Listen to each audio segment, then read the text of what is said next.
Il-Gvern se jintroduċi miżura li se tara li koppji li jkunu tilfu tarbija tagħhom permezz ta' korriment jingħataw leave speċjali sabiex fil-waqt li jkunu għaddejjin minn dawn iċ-ċirkostanzi diffiċli f'ħajjithom ikollhom il-ħin tagħhom biex jifhmu, jaċċettaw u jerġgħu jsibu saqajhom. Ħabar dan il-Prim Ministru mexxi Laburista Robert Abela f'laqgħa f'Birżebbuġa. Dr. Abela rrefera wkoll għad diversi drittijiet ġodda li jingħataw lill-ħaddiema u l-familji.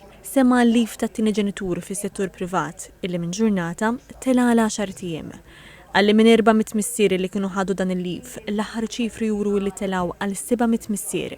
Semma wkoll il-pink tax li tħabbret fl-aħħar budget.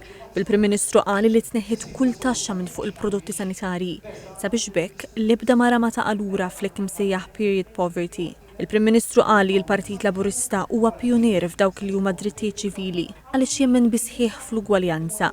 Qal li fit-12 sena kemm ilu fil-Gvern, il-Partit Laburista ħadem biex identifika l-isfidi, isib soluzzjonijiet u jdawarhom f'opportunitajiet. Għalli waħda mill-kisbiet ewlenin tal-Gvern Laburista ili rnexxielu jżid ir-rata ta' partiċipazzjoni tan-nisa fid-dinja tax-xogħol minn 44% għal 74%, żieda ta' 30%. Għal iżda li minkejja li l-pajjiż mexa triq twila għatfadal sfidi x'jiġu indirizzati fosthom id-diskrepanza bejn il-pagi tan-nisa u dawk tal-irġiel. Għalli l-Partit Laburista mhux beżan jiddiskuti l-isfidi u jitkellem dwar soluzzjonijiet ġodda. Qal kif bl-ekonomija ta' Malta illi reġgħet kisbet rating ta' A+ jistgħu jkomplu jingħataw aktar inizjattivi.